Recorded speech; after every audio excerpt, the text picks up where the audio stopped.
Forbidden After Dark 2. Joel and Sarah went away to their grandparents' house. It just so happened that they lived on an island. The thing about islands is that everyone knows how to keep a secret, even the most darkest and disturbing ones.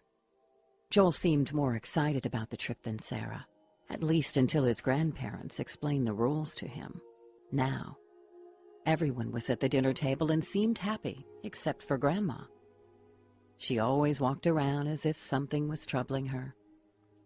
The unsettling feeling got worse as she told the kids to go upstairs. She locked and barricaded all the windows and doors. The kids hurried to their rooms, wondering what got into her. They sat there until their grandfather came in. He took a seat in a rocking chair next to the fireplace. "Don't be frightened. You're safe here," he said. "What do we have to be frightened of?" Joel answered back.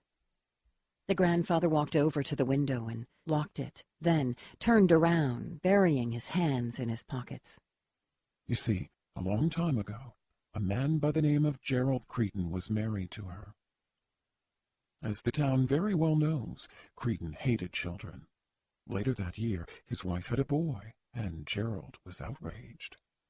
This was a vile act of disobedience, and she surely had to be punished. Cretan waited for a way to punish her. He just sat there all alone in the dark room, thinking to himself.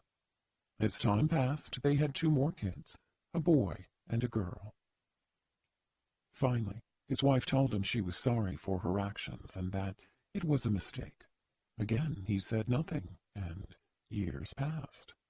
Then, out of nowhere, for the first time since in their marriage, Gerald's face lit up. He was definitely plotting something. When his wife left the house one morning, Gerald got his shotgun and put it in the car and asked his kids to follow him.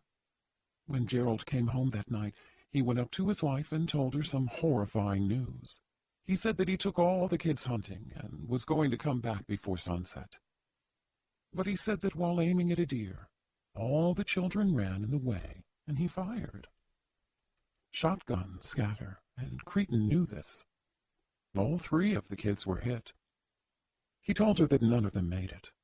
She was so frantic she didn't know what to do, and after the funeral she never saw or spoke to him since. Joel and Sarah stayed in their beds under the covers. They looked rattled. Finally, Sarah said, "So, nobody knows where he is?" "Oh, no," said the grandfather. "It is said that every night about this time, Cretan roams the streets, looking for his next victim. No one is allowed out after dark." Then he walked over and said good night to the kids, then left. About an hour later, the grandmother walked into the room. Without turning the lights on, she woke kids up quietly and whispered, "I'm sorry, your parents have brought you here. I must take you back. Both of you meet me in the car in half an hour. Your grandfather will be sound asleep." She left in a hurry. Joel and Sarah thought their grandmother had lost it. They decided it would be best not to listen to her until they got a chance to speak to their grandfather again. They woke up less than an hour later, this time, to the sounds of tapping coming from the ceiling. It sounded like someone was on the roof and was trying to break their way in. The stomping got louder, followed by screeching noises. Maybe it was Cretan. The kids raced out of their rooms, but before they got down the stairs, they bumped into their grandfather. "Someone is outside, trying to break in," he told them. He rushed them to the car and opened the garage door. As they drove away, Joel looked back and saw a dark figure in the distance. It was on the roof. It just stood there, as it appeared to be looking right at them. Sarah looked up at her grandfather and asked, "Where are we going?" He stayed quiet for a moment or 2 before answering.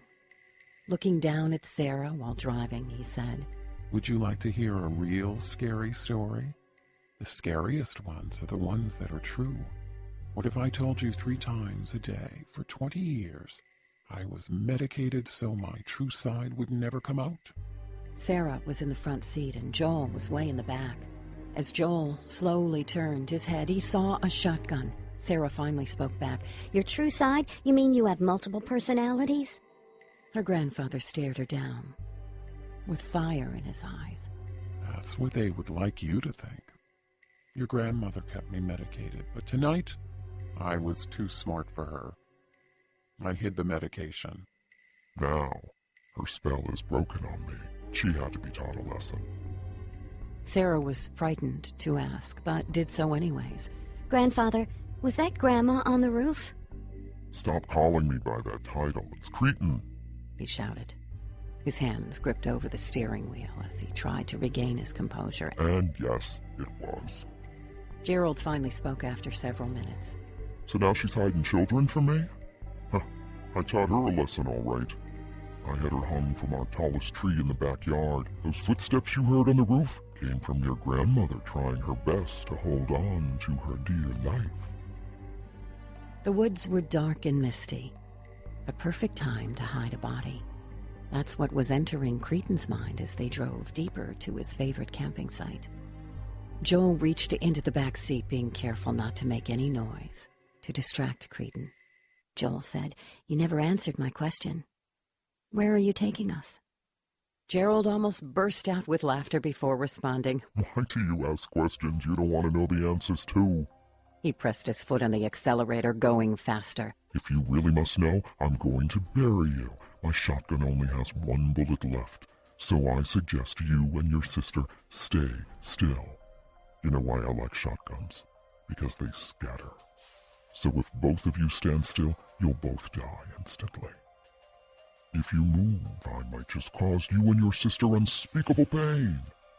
Then you both will just have to be buried alive.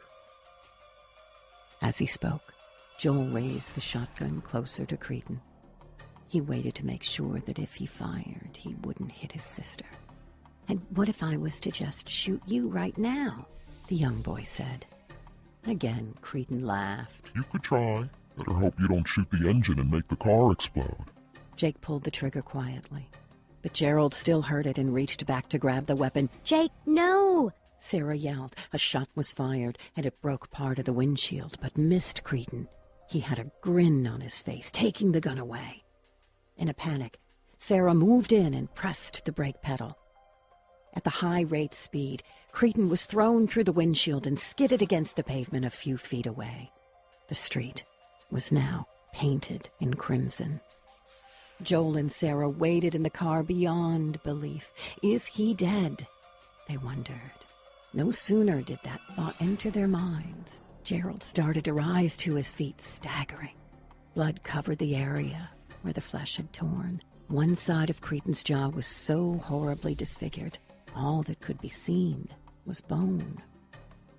As he raised his arm up, both of the kids in the front seat gasped to see that Cretan was holding up the shotgun. Now you've got me really angry. Not because what you have done to me, but what you have done to my shotgun. It still works well enough, though, to finish the job. He was now holding the gun directly at them, walking closer. I lied before. I still have one more shot in this left, he said, moving up even closer. It was an old-fashioned car, and the kids didn't know how to drive. They pressed on the accelerator, but nothing was moving. Joel pressed a few random buttons, and the high beams came on, only distracting Gerald for a moment or two, making him very angry. He couldn't walk upright completely and dragged his other leg behind him as he moved. Sarah finally remembered that when she pressed the brake, she pressed over the clutch as Cretan flew out the window. She did it again and pushed it all the way back and now used the pedals. And Joel working on the steering wheel. The car went into reverse away from Gerald. They did it slowly, almost driving off the road itself. In enough time, Gerald couldn't be seen anymore through the fog. "No, Sarah," Joel said. "We have to stop him now, or he's always going to come after us. He'll find a way. It's kill or be killed." As scared as Sarah was, she stopped and pushed the clutch all the way forward. Joel's hands were clenched as they drove up and came in closer. Their speed increased and their engine roared. Cretan knew where they were by the sound of the engine. His hands pressed back the trigger, and he just waited for the right moment. The car came out through the fog and straight for Gerald. As they drove up, Cretan's hand gripped on the trigger,